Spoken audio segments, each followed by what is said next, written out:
And we are back. This is the third part of our discussion with Dwayne Swift on the Picong Party, a platform to deliver to us data, information on elections in Trinidad and Tobago. Dwayne, how are you? I am doing well. How are you? I'm good. I know we've been having a lengthy discussion.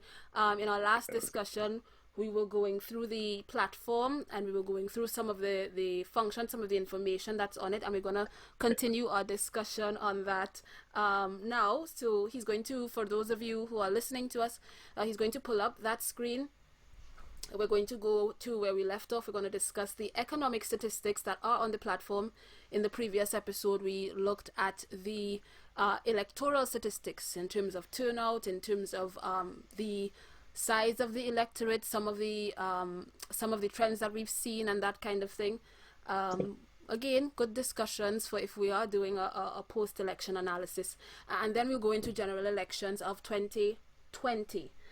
In the meantime, in between, we were having that chat about, again, political parties in Trinidad and Tobago, sort of political education and understanding, and we were having a discussion again about the primacy that we place on again those 41 candidates, but not placing that in the context of broader government and governance. But take us into the Economic statistics, the statistics. economic statistics, Dwayne. Yeah, so here we took some of the central bank um, key economic indicators, and they have a special spreadsheet for that. And so we took that out and we decided to, display them here. So if you go to the statistics tab on top, and you come down to economic statistics, Mm-hmm. you'll see our usual disclaimer. All information here has been sourced from the CBTT and the EBC. Mm-hmm. Um, and we see a couple of indicators like expenditure, economic activity, inflation, fiscal balance, import cover, reserves.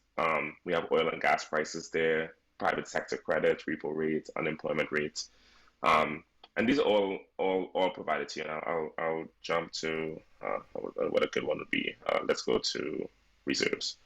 Um, and so these are all again taken from the central bank, and it kind of shows the different economic indicators. So right now we're in net official reserves, in USD million, and we put a little description explaining what these are, Mm-hmm. which is, and I can read out the reserves, which is the foreign currency and securities held by the central bank minus liabilities that can be used to balance payments from year to year, intervene in exchange markets, or for other purposes.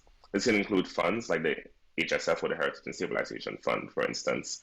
Mm-hmm. We know Trinidad and Tobago manages a dirty float, and so this is actually one of the things that that is used by our country to keep our exchange rate as what it is, as well to balance our budgets, as we see, when the government goes to Parliament to make withdrawals from the HSF. Um, and so, here we can see, the trends of the graphs, back when we had the boom in oil prices, and the number of the reserves went up really quickly from just about, 6.3 billion to about 9.4 billion. Um, and then it kind of flatlined around there. And we show, this is actually pretty important, we show when there's a transition in government. Mm-hmm. So here we see 2010.5, which is half the middle of the year. We give a two quarter transition, just so government policy to take effect and all of that. Um, Mm-hmm. and that is again subject to more advice from economists as I get feedback coming in. Um, and then we show the new government, and it'll be in a different line or different color line. Um, Mm-hmm. and so here we see the UNC's trends and whatnot, and then you see the same again for the PNM after the 2015 September 2015 elections. Um, right below, we see more statistics here showing the lowest values, the highest values, and the average. Mm-hmm. And we don't ascribe any party or anything to this, because these indicators can mean different things. Like the lowest value might be good for unemployment, but not very good for reserves. And similarly for highest value.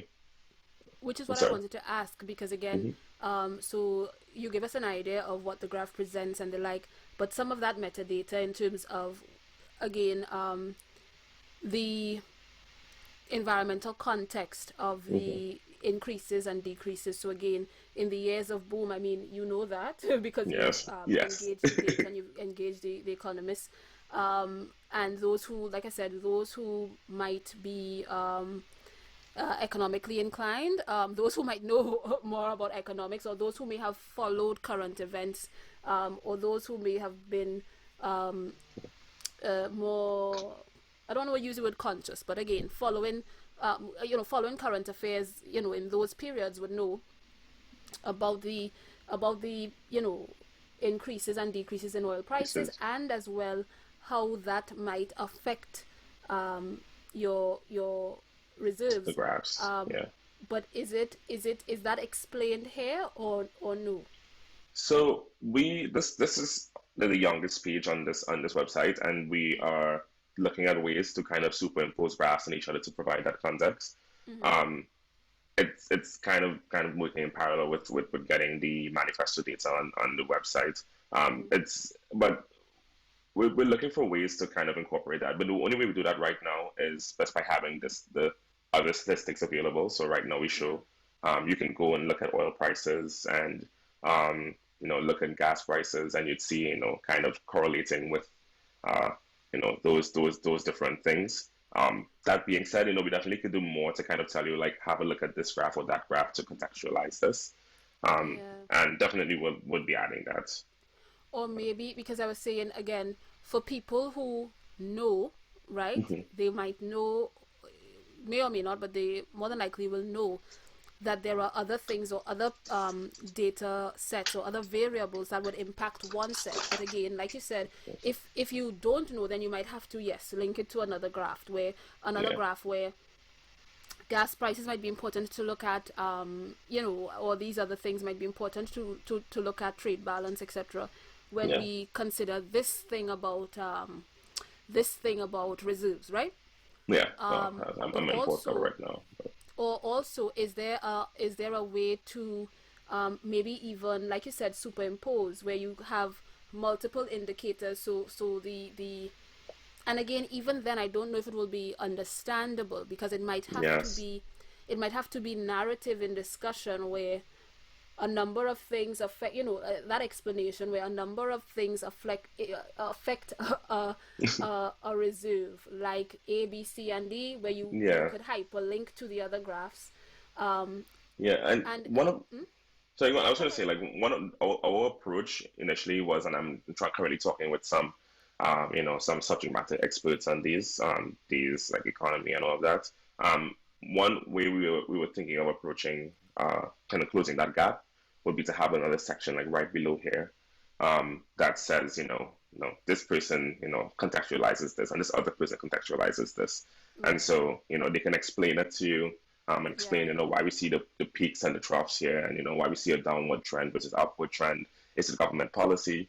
Is it context? There definitely is that lack of context here, but this is the youngest, and I want to say, unfortunately, the least thought of page of the website, specifically because it's just I just wanted to get it up there as soon as possible. Yeah, but still opportunities to still, even though it's new, and which is why, again, you start something. I've always been a proponent of you start where you are, you start with what you have, and then you will find that the support and the ways that you can grow it and develop it will magically come out of the wood. Show itself. Yep. But also another option is perhaps to do those flags, how to explain it in a way that my listeners will understand.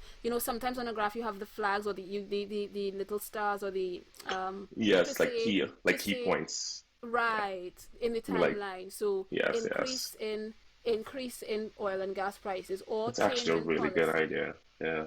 Or change in policy, or whatever, or 2008 financial crisis, like something like that.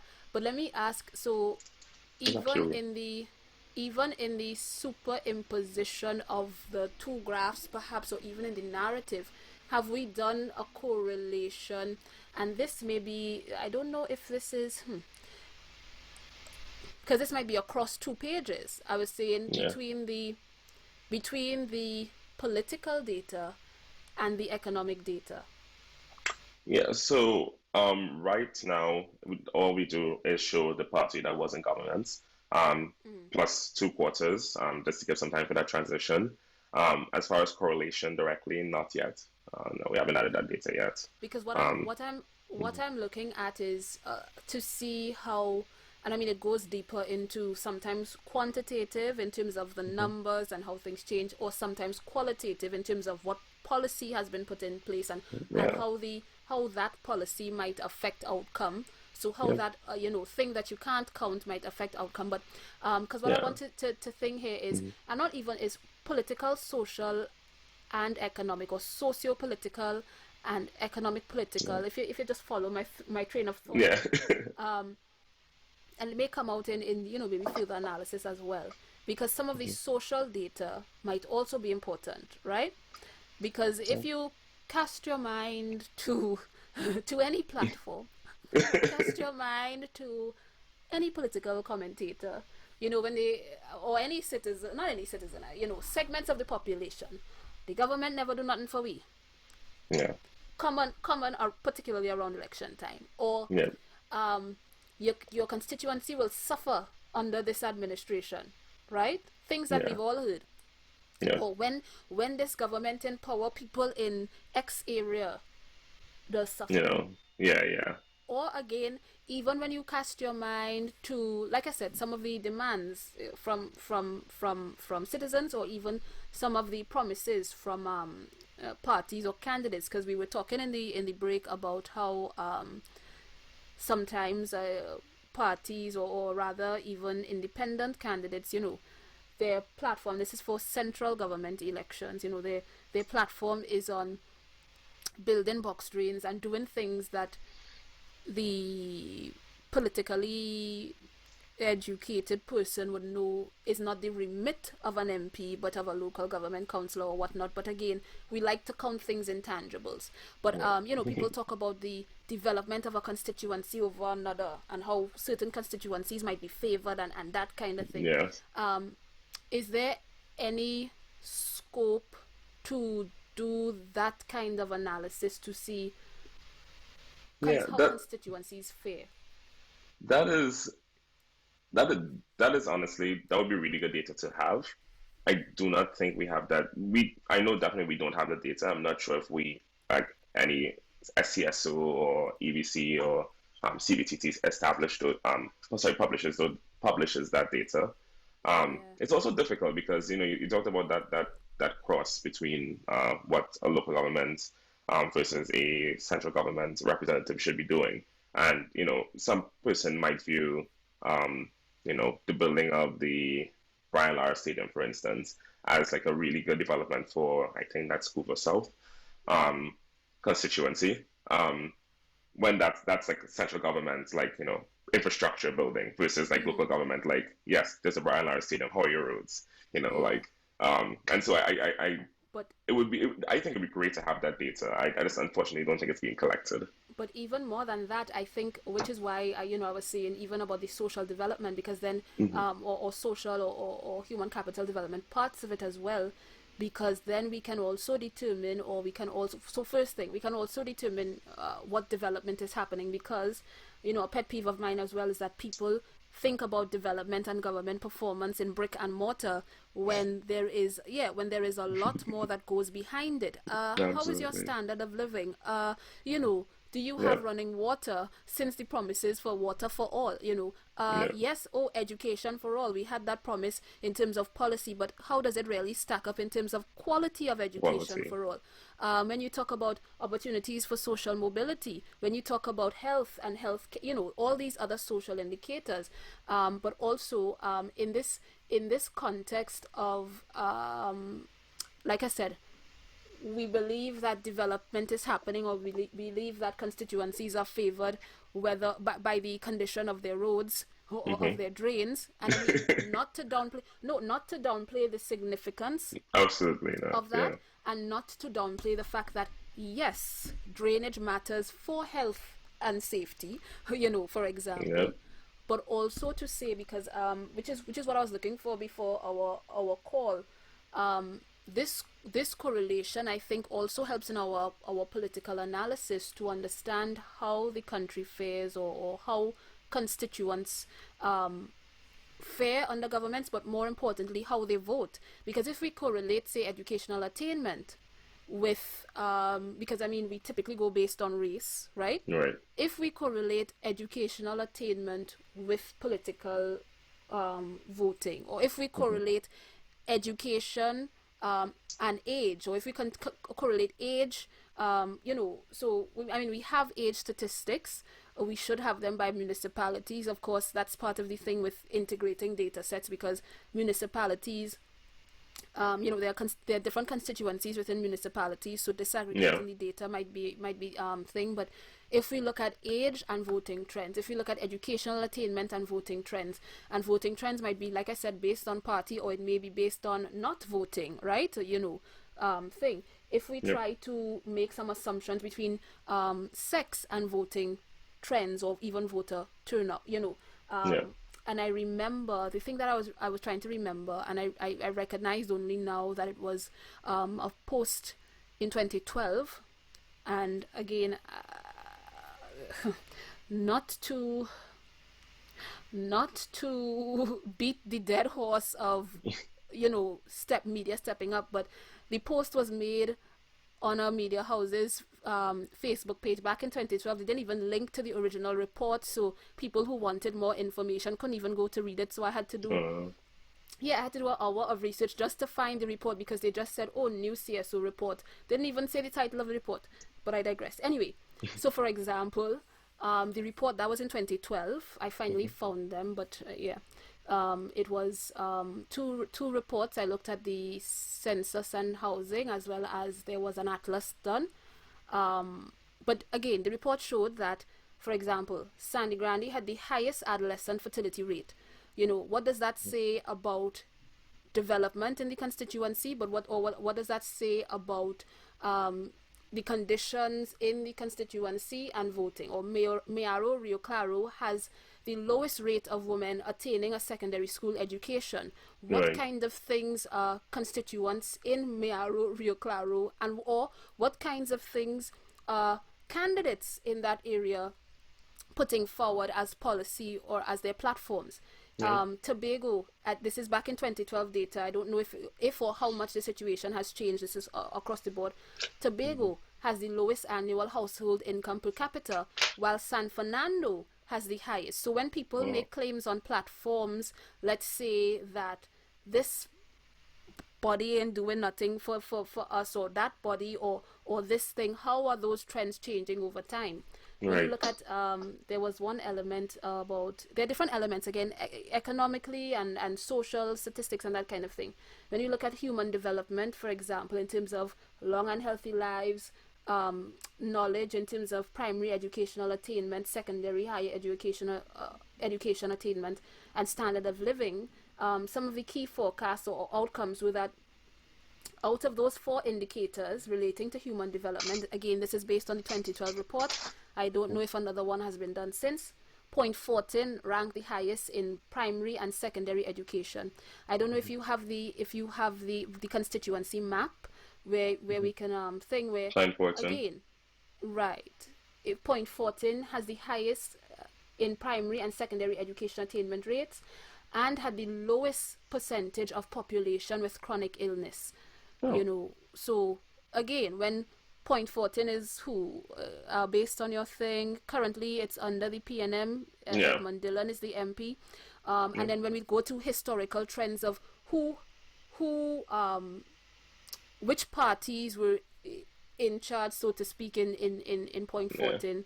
So this is a little background. Like, this was my original spreadsheet, the booth of it. That just shows like the parties that won. But yeah, PNM has been in point 14 since 1991. Right. So then when we classify things in brick and mortar, is attainment of primary and secondary education not important? You understand? Is chronic illness not important? What is happening in point 14? Also, is it overall government policy that is impacting this? Is it, again, the work of particular interventions? And because, again, there are general government policy that will contribute to the development of all segments, but why are we seeing higher rates in this thing? Is it a particular targeted focus? Mayaro, Rio Claro, I'm not sure who is Mayaro, Rio Claro, ranked the lowest in National Human Development Index and had the lowest performance in primary and secondary educational attainment rate. Again, this is 2012 data, but again, are there specific interventions happening in Mayaro, Rio Claro? Again, understanding the context. Is it a rural area? You know, how are we looking at interventions there when we talk about policy and what is being done? Tobago, I told you about the income per capita.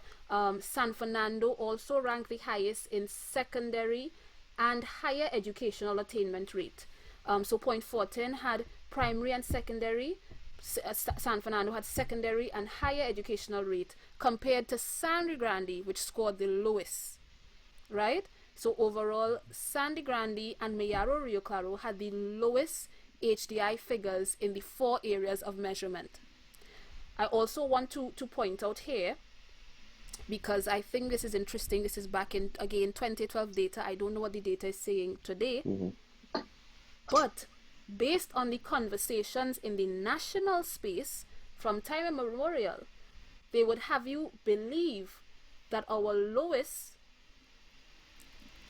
human development indicators would have happened in the municipalities in Port of Spain.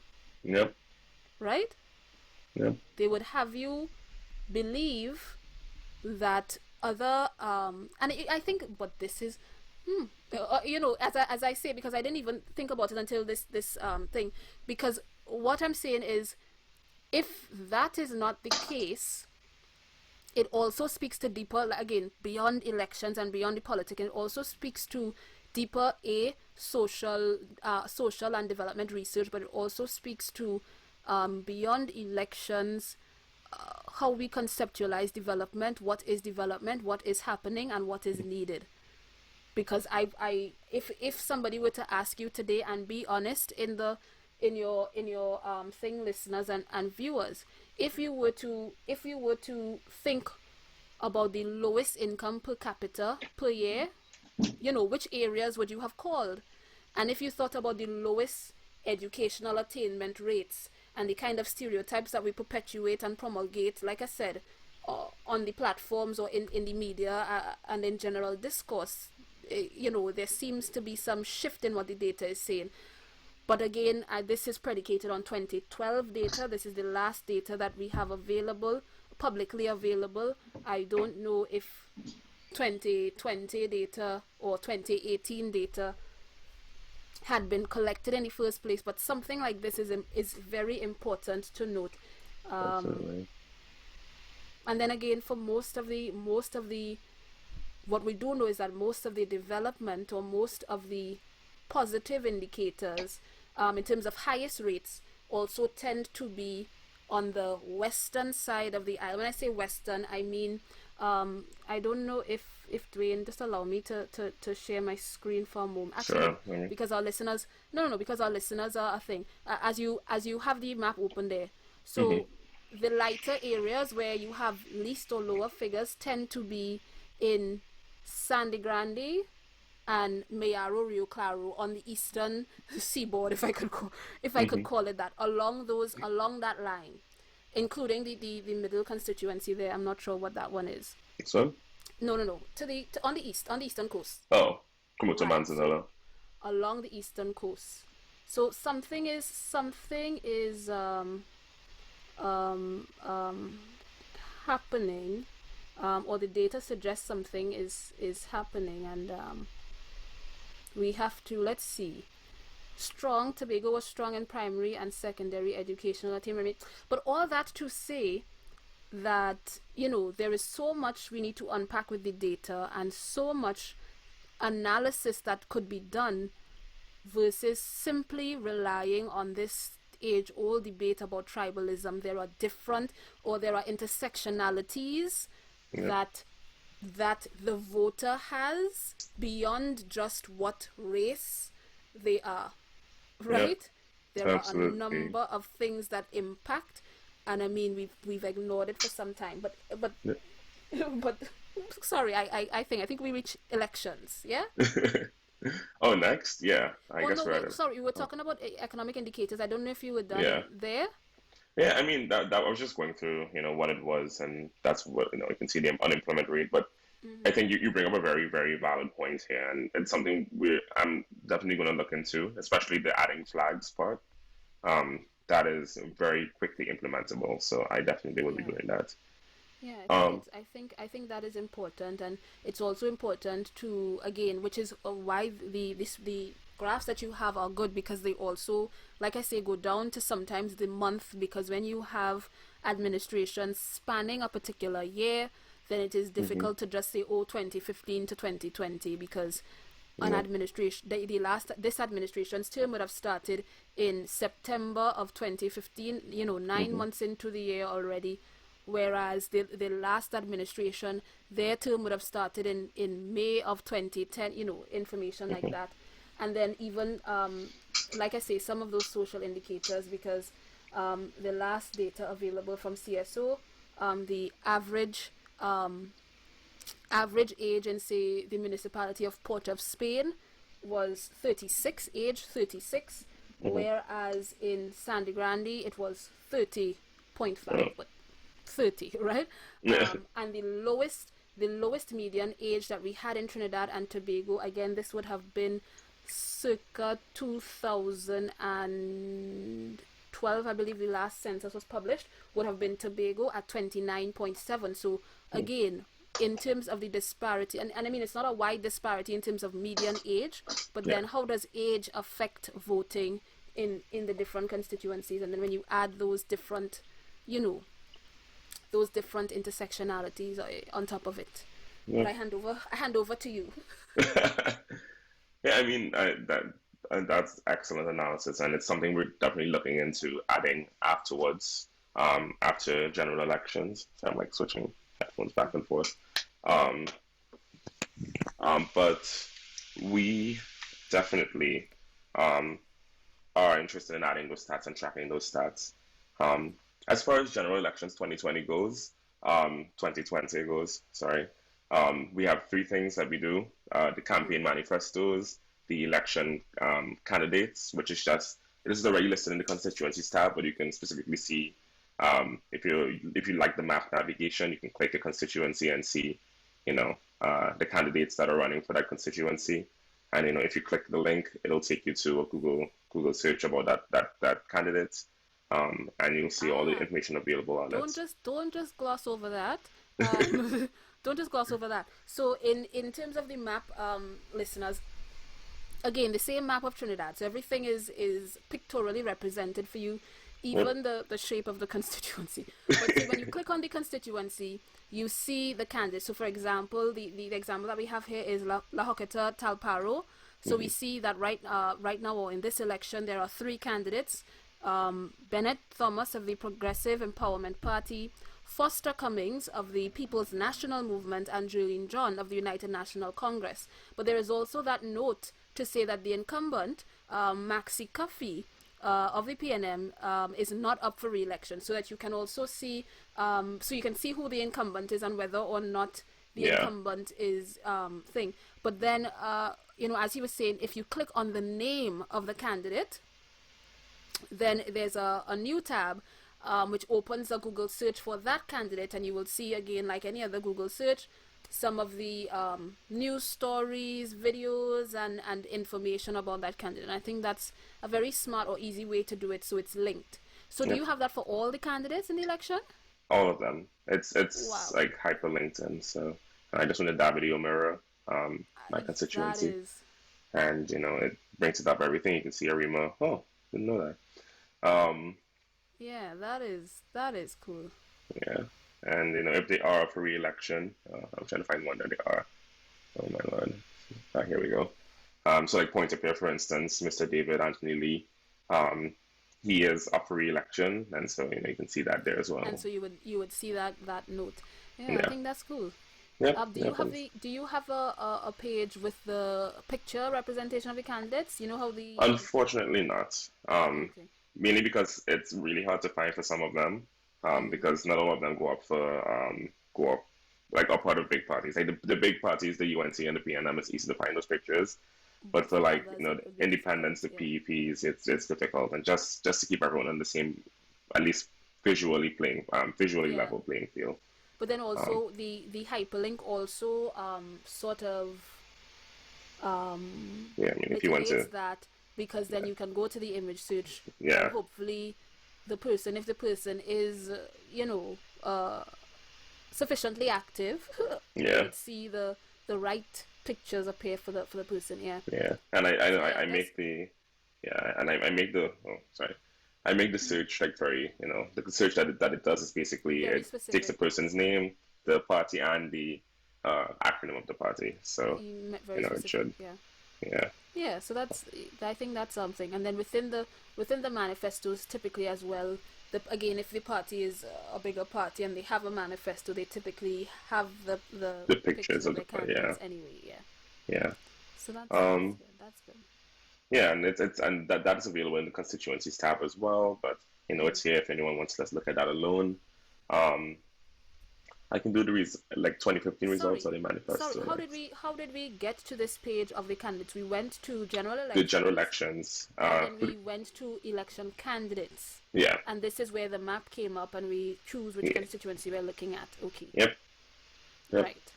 And And then similarly, oh, sorry, go on. mm-hmm.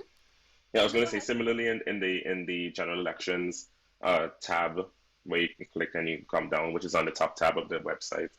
Um, there are two other options: 2020 campaign manifestos and 2015 general election results. Just to look back.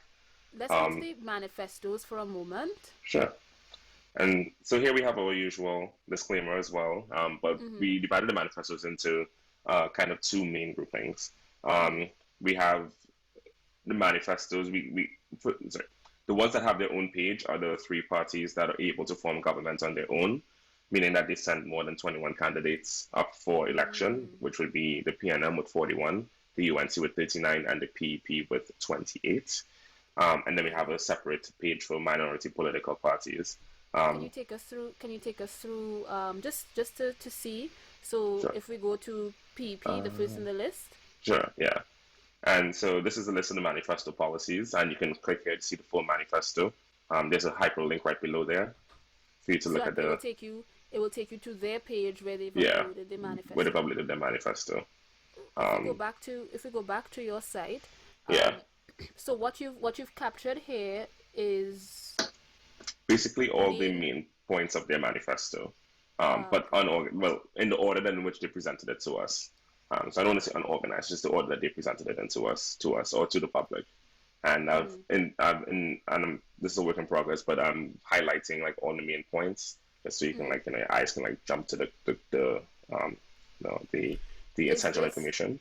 is this an exhaustive list, as in of all the main points in their manifesto, or just those that you've pulled out as important? These are all the main points in the manifesto. Okay. This I mean, is, yeah, for some parties, like I'll just go to the UNCs for now. This goes on and on. And so Okay. to address that issue, there's another way we compare the manifesto points, which is by policy. Um, Sorry, if you go to before you go on to policy thing, if we go to mhm. minority political parties, what does Oh, that sure. page give us? It gives us the parties in alphabetical order and their Mm. manifestos, which are usually shorter. So it's again an exhaustive list, but it's separated by party. So we have what happens if a party does not have a manifesto? So I have been contemplating as to what to do with that, and you know, I'd honestly like feedback. But right now, what we do is that we just don't display that they don't have a manifesto. Um, You just don't you just don't include them in the list. It's not that you say yeah, don't have a manifesto. Right. Okay. yeah. I'm just Um, asking. if a party, and the way this works is that if a party puts out a manifesto, and you'll see this on the policy page, if a party puts out a manifesto and they do not have a policy on a particular topic, we explicitly state that they don't have a policy on that topic. And so a good example would be, I love going to fiscal here. Which is the Um, second part of the manifesto. So yes, now you've taken all the existing ones, whether it yes, is large 80 something page booklets or whether it is short paragraphs, hmm pamphlets. You've taken them all now, and now you've separated them by theme. Yeah. So based on the themes here, I see you have arts, education, energy, environment. I don't see a tab for trade, so I feel a little way, but it's okay. I did put it in labor and enterprise, but I Oh, do okay. think there should be a tab for trade, yes. No, I think because I think it might be if you have it there, yes. I think that's fine. Maybe what you maybe and when we get to those pages, I could see. But maybe when you have the I don't know where you have the general and quick summary, so we know what each tab entails. So once we know where to look for it, it's fine. Because again, national security, perhaps, and foreign policy, although foreign policy is not always national security related, but you Right. know there is somewhat of a relationship there, but you know, foreign policy, because I think sometimes as well, or maybe again, I don't know if in the general section, but so tell us what these tabs entail, right? Tell the person who's looking, but also tell us when the policy, as in policy areas that should be covered in manifestos, aren't, you know. Yeah, so we explicitly state that.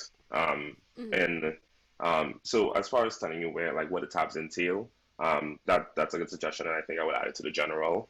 Um, but yeah, we cover arts, education, energy. But again, as No, you no. said, like I don't think like you brought up foreign relations, and I have Oh, regional so that would be international regional and relations here. international. I just saw But that. that's not obvious, you know? So it's But no, but what I'm saying is, for example, here, hmm based on this list, because you did you collate, I'm just going back to the process maybe. Did you create this list based on what was in the manifestos, in terms of, did you say, okay, these are the manifesto areas, and then you grouped them and then created this list? Or is it that you made a list of policy areas and then slotted in the manifesto? So I made a list of policy areas, and to kind of compile that list, and it become obvious when you see. Um, Well, tell it, yeah, okay, show us. it's kind of a combination of both, honestly, because housing is not a policy. That's like part of infrastructure policy, but um, or maybe social policy, How you depending on relate it, which yeah. angle it's here. So it's a combination of both. I was looking at the ministries that were formed over the past few years by different administrations, as well as um, the policies presented, like the policy groupings presented by the first set of manifestos I looked at, and I kind of created this like expansion of it here. Right. And Okay, within that was each, yeah, within each there is like sub policies as well. subhead, right? Yeah. Which is what I say, which is perhaps what would assist somebody like me, because when you look at the list, like I said, well, now I've seen regional and international relations, so I take that back about the foreign policy. But when you look at, say, youth, sport, you know, and I mean, sometimes there's a difficulty in placing it, because you can place arts, Yeah. recreation, arts, culture, and sport together, Yeah. or you could put it under enterprise, you know, or you could put it under community develop, you know, like there are a number of places. But if we know what entails, then we wouldn't, you know, take a what's the word, then we'll have a better understanding. But also too, we would be able to see where there is no policy coming from, you know, a particular, not a particular, or any of the who you may call these people, any of the parties on, Parties. say, youth, or say on sport, or on I mean, human rights, or I can tell you up front right now, actually, there none so far, and I haven't gone to the PNMs yet, but none so far have presented policy on youth, on sport. Sorry, on sport. Youth, there are some youth policies here. I've seen on That's sport. just, I did see. I oh, took a quick look where? at the PNM Oh, okay, manifesto no, no, this no. morning. Yeah. I did see sport, sport development, and I think was it linked to, I can't remember whether it was linked to tourism or whether it was linked to something else. But again, and not only that, but it's continuous updating, I understand. But I see now, so she's showing us one of the Right. tabs. So Yeah. fiscal, we're looking at fiscal policy. Yep. And we have subheadings here, which are economic diversification, such alternative sources of income, fiscal responsibility, Ah. taxation, forex, state enterprises, and other And fiscal for our policies. listeners, so how it's listed. So for example, the tab is fiscal policy overall. Then there are, of course, sub policy areas, because these are broad areas. And then what he's done in a sort of matrix type display. In a matrix, there is the area, so state enterprises, for example, and then we have side by side what the PNM is saying, what the UNC is saying, what PEP is saying, and what the minority political parties are saying. Again, those would be those who are not contesting. How many seats? Or who are contesting less than 21. So right. Yeah. And so you have a heading under those about, for example, what the MSJ is saying, or what the I'm trying to find a good PEP or whoever is saying. Yeah. On those issues. And I think that's this is again a good tool so you can compare it side by side. Again, is this an exhaustive list? This goes through all the main policies that are in, so it is not that it's not a pick and choose of it's hard and kind of figuring out how to do that, specifically because the point of this particular page is to be kind of digestible, and you see a quick policy and whatnot. The problem is unintentionally misrepresenting something someone is saying. And if you cut it too short, and it says, like, a really good example I always bring up is the UNC, for instance, put forward this policy of restructuring the HSF fund, the Heritage and Stabilization Fund, and that's the heading. I could put that there, and like that's fine. That doesn't send the same message as to what they said they were going to do with it, which was, it was like a kind of restructuring towards arts and development, and you can come to your own conclusions based on what that says. But I don't know. I feel like I have to constantly toe this line. So toe this line of giving too much information and making it not be digestible, or giving too little information and unintentionally misleading the public. And so you'll see the back and forth. And if anyone sees a policy there that they think is being misrepresented, I'm more than happy to make the adjustment. But in my mind, the first thing is to make sure that I'm capturing what the essence of the policy is, while making it still readable and not 4 paragraphs long. Because I thought because you see, I think the main thing I think is to what is the policy statement, and then what is the policy statement, and then the next thing is capturing the policy statement and putting it on the paper, on the matrix, on the table, right? Yes. Because the intention behind the policy sometimes is not stated, so we don't know. But I thought you were going to say the challenge is again where to put it. Is that a arts and culture policy, or that is a challenge as well? Or is it that you have to duplicate it now and you have to put it both places? So that's what I've been doing to adjust I mean, we just had this discussion with housing, where if housing wasn't a category, housing could be a infrastructure policy, or it could be a social development policy. Social development, yeah. And so I duplicated just to see if it is housing bonds, then it might be fiscal. Yes, exactly. It goes everywhere. There's this diaspora like investment, like that could be fiscal, that could be like foreign relations, depending on how you think about it. But I think the challenge as well, because I think the important thing for you, and again, because the analysis is the analysis. In this instance with the manifesto, the analysis is separate from the data aspects, because in this instance, and we were talking about this through the break. I don't know if it was in the previous episodes, but in this instance, all we can go on is what they say. But you can find a multiplicity of interpretations of this, and then you can also find people who would say that this is a good idea because of X, or this is a bad idea because of Y, or where the legality of certain policy statements in question. Again, that is a different discussion, but this is what they said they would do. Everything outside of that is subject to interpretation, and I think for a page like this, I think you've done it fine in terms of capturing that. What did they say? Even if you reprint it verbatim, this is what they said, and then you as the voter, as the electorate, or as the person doing the analysis, you apply whatever value to that, because we were having the statement about policy as well, that policy, even manifestos are a statement of policy in the main, and so even the things that sound good, there is still that part about policy implementation, and those little things that go into it that determine whether or not it can be done, how it will be done, and whether or not progress is being made. And those things are of a deeper discussion that in this instance I think you just want to present. This is what we see. Yes, and after August 11th, 2020, we are going to start tracking the policies of the parties that do gain office or do gain like they gain a seat, leadership.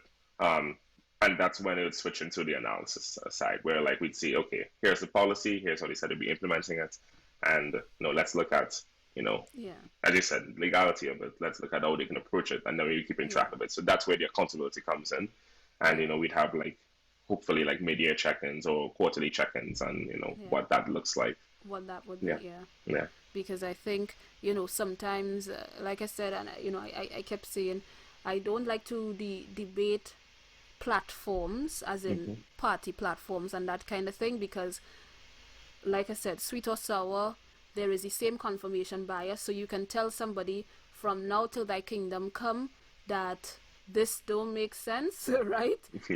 Or that this does make sense, and they will stick to it because it has been promulgated by a particular party, or they will disavow it because it has been promulgated by another party. I mean, in instances of blatant, and again, this is again why commentary is necessary, because what we're presenting here, or what you're presenting here in the manifesto, is the data. The information comes when people analyze it and say, okay, this cannot be done, right? But for the purpose of this, it has to be pure data, and you draw your own conclusions from the stated policy direction. But definitely a good idea, I think, to break it out into this way, where you have the policy areas captured and you can do that comparative analysis of manifestos. Kudos to you on that. It's a lot of work, but it's worth it. And I know it must be difficult as well, because one, you have to read through sometimes some of the nonsense, or you have to read through sometimes some of the same things, because again, in the context of Trinidad and Tobago politics, our political philosophy across spectrums is not that different, right? The things that we want to do sometimes across parties is not that different. The challenge is in the how and the what happens then, and the implementation of what you call this thing. We want to diversify, but we are at odds as to which sectors, and sometimes the odds is in a few sectors, because I don't know if you remember, say 2010 to 2015, we had, I think it was 7 sectors, no, or we had 5, something like that. And then in 2015 to 2020, yes, we still want to diversify, but now the sections, there's a tweak, the sectors, there's a tweak in the sectors, or we've added 2 sectors, or we've taken out the so that kind of thing is our issue in Trinidad and Tobago. And then there are other issues too, in terms of execution, and in terms of I wouldn't say core political philosophy, but in terms of how we see certain issues like regionalism, how we see certain issues like human capital development, how we see certain issues like infrastructural development. Some of them vary slightly among parties, but at the end of the day, the philosophical differences that we see between the Democrats and the Republicans. That's nothing. That's important. On human rights and on LGBT issues, and on what else? Right to bear arms and all these kinds of things. Doesn't show up in our politics.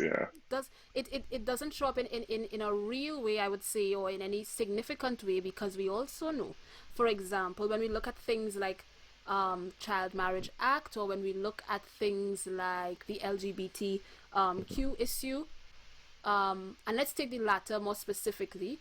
But because that would have been the Child Marriage Act would have been a proactive approach to something, right? Right. or to an issue that we face socially. So you can debate whether or not a party not dealing with it before is a slight on that party or not. But let's say the LGBTQ issue, where you would have been prompted into action, right, by a legal challenge or whatnot, or even decriminalization. I would still see it as a prompted response. Yeah. But I don't know the extent to which, had the roles been reversed,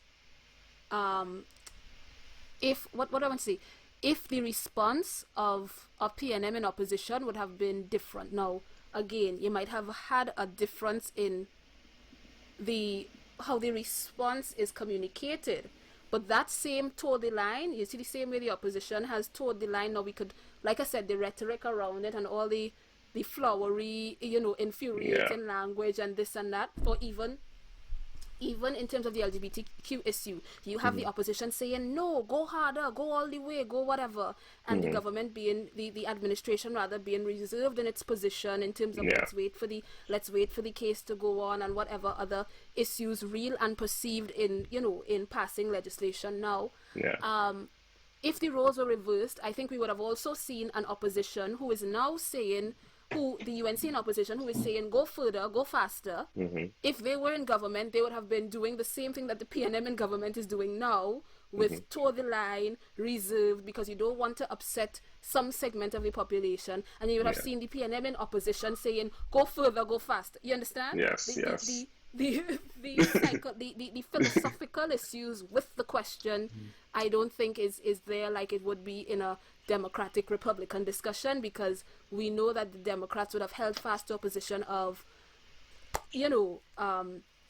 LGBTQIA rights, whereas the Republicans would have been anti, and that is whether they're in government or whether they are not, in presidential or in a position to control the majority of Congress or the Senate or whatnot. Whereas in Trinidad, we have a series of flip-floppers. Like on certain issues, we don't really have a position. We don't really talk about it. And when it come up, whoever in government will toe the line, and those in opposition would say, no, push for the utopia. That's on that. But there is, because I know we had spoken even before this podcast about looking at the legislative analysis and looking at that kind of thing as to not just policy positions, but also to law and lawmaking, which is again the remit of the parliament and the remit of the people that we elect, right? To see how they perform in lawmaking functions and the kinds of bills that they bring forward, the kinds of measures that they introduce, how they might hold their hand on a measure, look at the efficacy of lawmaking in the context of both, not both, but all parties, but I mean predominantly we have a two-party system, so we cannot ignore that. So the examples that we have come out of two parties. So going back to that third party issue where the analysis cannot be done, because all we know is what you say you might do if you get a chance, but we don't have the background evidence to say, based on what we've seen from you, this is what we can expect. But there is a whole lot of analysis that could be done, that should have been done, but of course it takes somebody in our generation to say, let's do it. So you and your team, I think Herculean effort. I think you'll have a lot of support. You definitely have a supporter here, and I think that with all hands on deck, the right hands on deck, and people working towards it, and as time goes by, the platform is going to be something that I think will turn into something even bigger. That's what we're hoping for, and like you said, this is just the start of it. We definitely want to do these analyses that people have been asking for a while, and people have wanted for a while. This was born out of me not seeing that analysis, not seeing that data compiled there, and so the natural next step is to have that analysis added to it, and it's there, it's going to be there, I should say. And I'm looking forward to it and to assisting in any way that I can. What is next as we wrap up? What is the third episode, or the third segment? What's next for you? What's next for Picong Party? What else do you have in the works that you want to tell us about, or give us a sneak peek about at this juncture? The Yeah, floor is yours for closing remarks, if I could call it that. sure. Yeah. The Picong Party addresses this issue that, I think someone, well, we always say it's not a novel idea. It's not a novel idea to want to have, unbiased, neutral, political, economic, electoral data there for analysis, not only for research and whatnot, but for people to actually use to make informed decisions.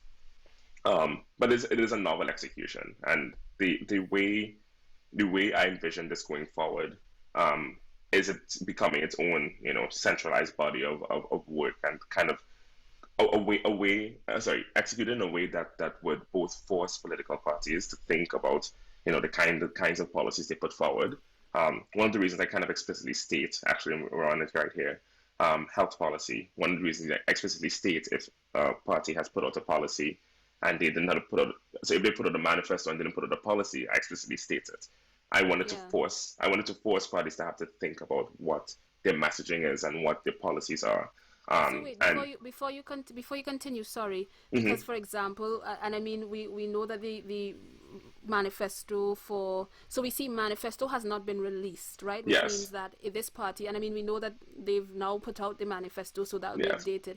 But there yes, is a difference between manifesto not being released because we don't know whether or not it covers that. But then mhm. here also, this is where no policy has been presented Oh, in the manifesto that exists. Okay, yes, yes. So okay. no policy has been But there presented is a on this but there topic. is a manifesto. Yes, Right, okay. yes. And so that is the distinction I make. And that's so that Yeah. was the answer to your question about if a campaign has no manifesto, then I just don't put it up. But if they have a manifesto, I put it up and I say, here are what your policies were, here's where your gaps were. And so that way someone can like make a decision like, health, why is there no policy Yeah. and no health policy presented and come to your own Yeah. conclusions. Um, you know, and so I see this project growing into do you know 538? No, I don't. Oh, it's basically a political site for elections in the United States. Mm. Kind of putting up to 538 seats they need or available. So it's literally FIPETHRTYEIGHT. It's pretty cool. But it's also a civil society or an independent platform, not Yep, one led by any government yep, agency or administration. yep. It's just this platform that it's Exactly. dynamic. It's dynamic and Sometimes it's it yeah sometimes it takes civil society to do something. It's not everything that is, or not everything should be done by a absolutely government by either. government. Yeah. Yeah. Yeah, and so that was the I would say the inspiration of what I wanted this to look like. Mm. Around election times, it becomes very election centric, Yeah. and you see the polls and you see the Twitters and everything, and Yeah. then after elections, it goes back into its zone of like, okay, here is your information, like here are the government policies and government structures. Here's like your representatives and how they voted and certain bills and Yeah. all these things, and that's what I envision this turning into or becoming kind of vision for Trinidad and maybe eventually the region. But Yeah. let's perfect it in Trinidad first because And we have a yeah. lot, we have a lot to go through here. Yeah, so Um, just in case you've been asleep for the last decade or two, here is what you missed, and this is all that you would need to make an informed decision about politics or elections in Trinidad and Tobago. yeah, yeah. Yeah, We say we want to make definitely. you a more informed voter, but more importantly, a more informed citizen. And that we stand by that. And I think you were also talking about the benefit too, because of course we know that it would help the voter ultimately, but you were also talking about the fact that it is also useful or beneficial for even parties and political candidates. Yeah, yeah, but and in a way, I can see this becoming something um, that kind of forces, or I would say in a way gives us a voice, or maybe an indirect voice. Mm. If people are using this and seeing this, if parties are aware that their manifestos are being presented here, they can both see that the data is missing, and citizenry can also hold presented and being read and exactly. being analyzed, because part of the challenge is that they will put it out and people would not read it. People would Exactly. not see it. It's a check. Sometimes it's a checkbox for some, others overlook it. Yep. Yep. And so, parties can see that, and kind of be held accountable on that end that, like, okay, we actually have no policy on this. Let's release one. And the converse is that a citizen could look at this and again see, you have no health policy. Why is that? And hold their representatives and hold In the context of a pandemic. um, And that's why, which is why I had to ask, if that meant that, if it meant that they had no manifesto at all, or I am keeping my ear to the ground to see, because there are some interesting gaps in that particular party's manifesto that they have out. But you see, I don't, which goes back to, and I know we are swiftly approaching the end of this thing, but it goes back to the fact that I don't think we place significant emphasis on manifestos. And again, we could debate whether or not it is necessary. We could debate whether or not it is not so, whether it is because of, if it's our fault that they don't put the emphasis on the manifestos, or if it's parties' fault. Because, for example, one, and I'm going to be very equal in my criticism here, and again, because we shy away from discussing and calling parties by name, I'm going to ignore that, and I apologize that you happen to be on this call when I'm going to say this. Because people try to assume that when you have a critique of something, or some measure or whatever, that you are criticizing the party. And I mean, in a way, I am criticizing the parties, but it means that you have a preference one way or the other. But I will say plain and simple, in the context of a pandemic, it is ridiculous that a particular political party, the UNC,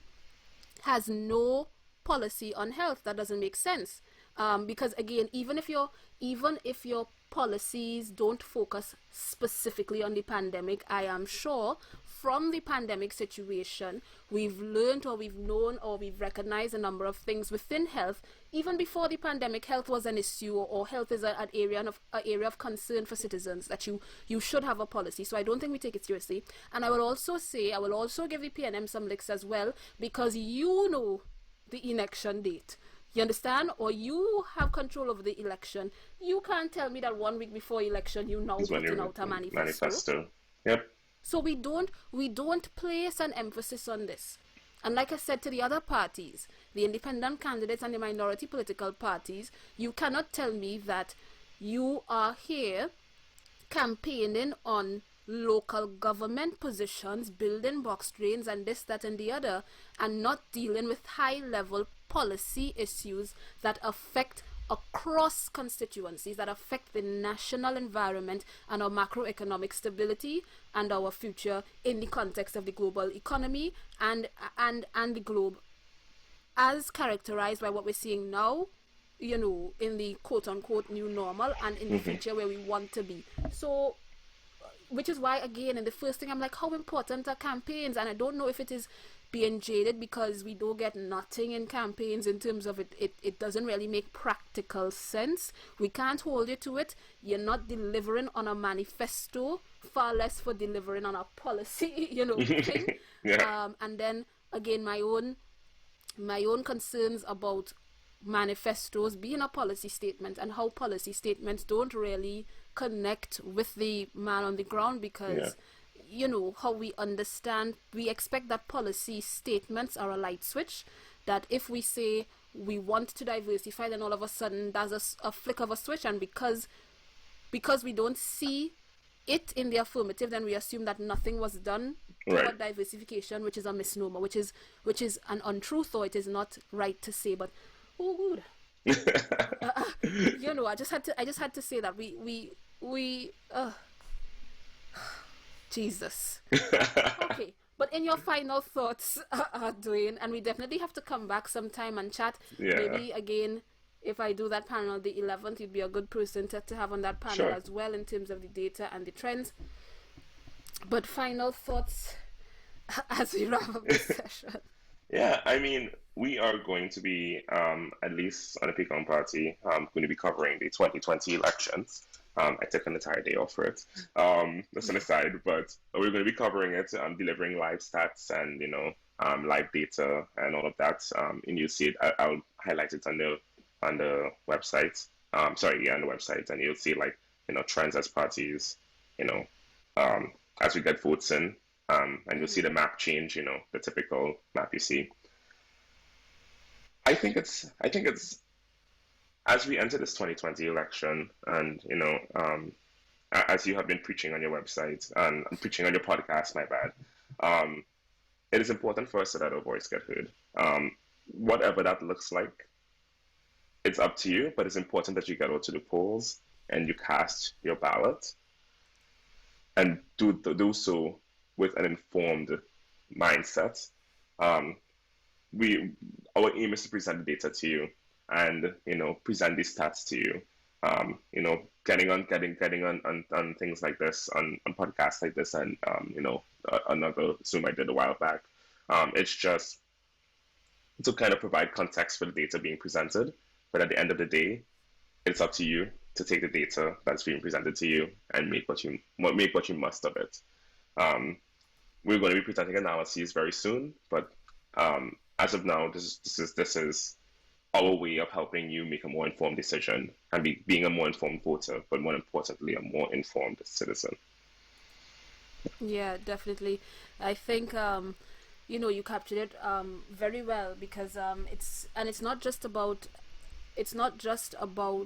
um, even now in the context of the current election, it's not just about going out and getting your voice heard through voting, but also getting your voice heard by doing the things that matter. If you see a gap, you fill a gap. If you don't know how to fill a gap, chat with other stakeholders, other people, other young people who might have the wherewithal, who might have the information, and it might be a coming together of a few people, because Yep. it might take a number of pieces to put the puzzle together. But I think it goes back to that thing that we've been preaching from the start as well, that there is nothing that beats a try, there's nothing that beats action, because we can sit in our homes, we can sit in our communities, and we can say nothing is being done, or we can be the people who do the things, who make the things happen. Yeah. And very proud. I am, you don't know how elated to know that this is again an outshoot of a young person, and again, which is how we started in the first place. Positive youth stories and messages, because we've been relegated for far too long into spaces where we sing and we dance and we play sports for people's entertainment and enjoyment. But we are noticing, we are paying attention, we are keeping up with current events, and we are going to keep holding leaders to account, and we have to be doing that in a meaningful way. We have to be doing that in a way that is supported by the data and evidence. Again, maybe that's just me, but I feel like it has to be grounded in some fact, and then we support the creation of knowledge, and I think this is, I can't tell you how happy I am, or how proud I am that something like this exists in Trinidad and Tobago, and B, that it is being done in a transparent way. Because I know you all know my question and concern with all these polls that people put out in the newspaper, that you're presenting data that we don't know where you get it from. We don't know who your sample population is. You understand? Yeah. I've never been. I'm going to do my own poll. I want to know how many people have been interviewed by one of these pollsters to inform the poll. No, to inform the polls that they put out. Yeah. Where do you get? I'm coming off the soapbox. Dwayne, thank you No thank you so much problem. for Thank you sitting for with having us, me. for sitting with us, for chatting with us, for going through the site. Guys, check it out, the picongparty.com. If you're not from Trinidad and Tobago and you don't know how to spell Picong, Picong, the Picong project the Picong Party. party.com, and of course we link it in the description and in the comments. But thank you so No much. problem. Thank you for having In me. closing, guys, what are you passionate about? what gets you on your soapbox. Again, don't forget, tell us what you want to see, or if you want to be on the soapbox, come and tell us what you're passionate about, what you're advocating for, what you're working towards. Young people can, young people will, and we continue to do. In this season, it's August now, and in Trinidad and Tobago, if you are from Trinidad and Tobago or you are a registered Commonwealth voter who is eligible to vote, the most effective way that you can get on your soapbox for the betterment of Trinidad and Tobago, for the development of whatever sector that you are in, for what you want to see and achieve in this country, then the most effective way that you can get on your soapbox is by going out and voting on August 10th.